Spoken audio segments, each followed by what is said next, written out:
Amics i amigues, avui estem a la plaça de Catalunya de Girona i en plena Setmana Santa, ja, dilluns de Pasqua, amb nosaltres en Carles Sánchez. Què tal, Carles? Què tal, Àngel? Jo bé, i tu?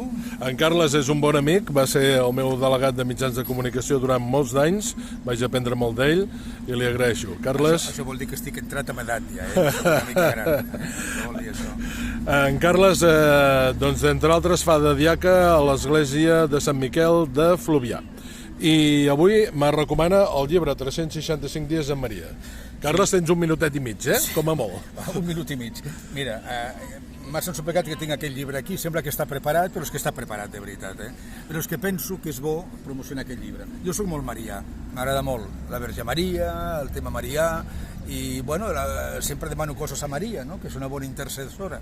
Tinguem en compte que nosaltres sempre busquem la complicitat de les mares per aconseguir alguna cosa dels pares. Per tant, la complicitat és en Maria, perquè sabem que està molt a prop del seu fill. És una forma bona de començar el dia, jo penso, no? Conèixer una mica la realitat de cada Mare de Déu, va per dies de l'any, per tant, és recomanable agafar el dia que toca i dia a dia anar seguint. Mireu, jo tinc aquí la pàgina de la Mare de Déu de la Salut de Terrades, perquè jo he anat moltes vegades a la Salut de Terrades. Jo visc a l'Empordà i és una Mare de Déu amb la que tinc molta confiança, no?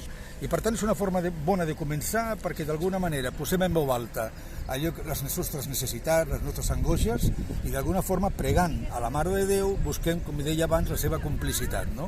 I penso que això és bo per aconseguir alguna cosa. Si més no, és tenir present a la Mare de Déu, que hem de tenir-la sempre a casa. Jo recomano una icona també de la Mare de Déu. En fi, Àngel, simplement que estic molt content amb aquest llibre, me'l vas regalar, això és cosa bona, i per tant, no és per tornar el favor, simplement perquè veig que és molt bé, necessari. Carles. Vale? Doncs moltes gràcies, que vagi bé. A tu. Moltes gràcies i bona Pasqua. A tu igualment.